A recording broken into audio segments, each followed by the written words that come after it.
కాదు. బట్ నాకేంటంటే ఏదో ఒకటి చెయ్యాలి అని చెప్పేసి మంచిగా చదువుకుంటే ఏమంటారు, మంచి అబ్బాయికి ఇయర్స్ అంటారా లేదా?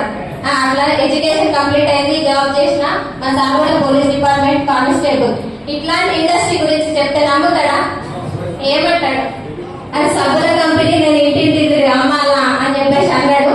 కానీ ఇట్లాంటి మీటింగ్ ఒకటి సంవత్సరంన్నర కింద వచ్చి కూర్చొని సైకిల్ సార్ ఇచ్చిన నెట్వర్క్ మార్కెటింగ్ అంటే ఏంటి, అసలు డైరెక్ట్ సెల్లింగ్ అంటే ఏంటి అని క్లారిటీ తీసుకున్నాడు. మొత్తం తీసుకున్న తర్వాత నాకు వచ్చి చెప్తే, నేను లేడీస్ మీ కదా, మేము బయటికి ఎట్లా వెళ్తాం, చిన్నపిల్లలు ఉన్నారని చెప్పేసి నేను చాలా కారణాలు చెప్పిన మా సార్కి.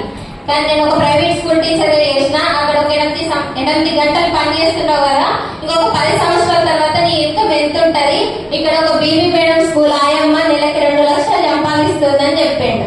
ఏమనిపిస్తుంది అప్పుడు? 2వ తరగతి చదివిన అంత డబ్బు సంపాదిస్తుంది, నేను ఎంత చదువు చదువుకున్నా ఏం లాభం అనిపించింది. సరే చూద్దాంలే అని చెప్పేసి ఒక మీటింగ్ వచ్చిన. నాకు ఆ మీటింగ్ లో విన్న తర్వాత ఇక్కడ ఎవరిని మోసం చేసేది లేదు, ₹1 కూడా ఇన్వెస్ట్మెంట్ పెట్టేది లేదు. వాడుకుంటే ఆరోగ్యం వస్తుంది, 10 మందికి చెప్పడం వల్ల డబ్బులు వస్తున్నాయి. ఇంతేనా? ఈజీ ఉంది కదా. ఒక శారీ అంటే 10 మందికి చెప్తామా లేదా? లేడీస్ ని డబ్బులు ఇస్తారా?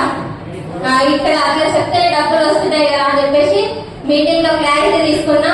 First cooking oil, rice bran oil తీసుకొచ్చిన. మా బాబుకి మోషన్ ఫ్రీగా ఉండకపోతుండే.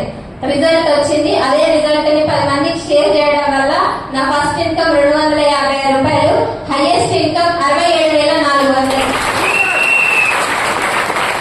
ఇప్పుడు మా సార్ చేసే జాబ్ కూడా కంప్లీట్ గా పక్కన పెట్టేసి మా సార్ నేను ఇద్దరం కలిసి ఫుల్ టైం చేస్తున్నాము.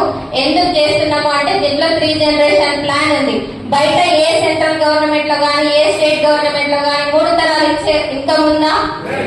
అట్లాంటిది దీంట్లో ఉంది. కాబట్టి ప్రతి ఒక్కరికి అవకాశం ఉంది. ఏమి ఎడ్యుకేషన్ లేదు, నాతో కాదు అని చెప్పేసి ఎవరు డీల్ అయితే ఎంతకు వెళ్ళకండి.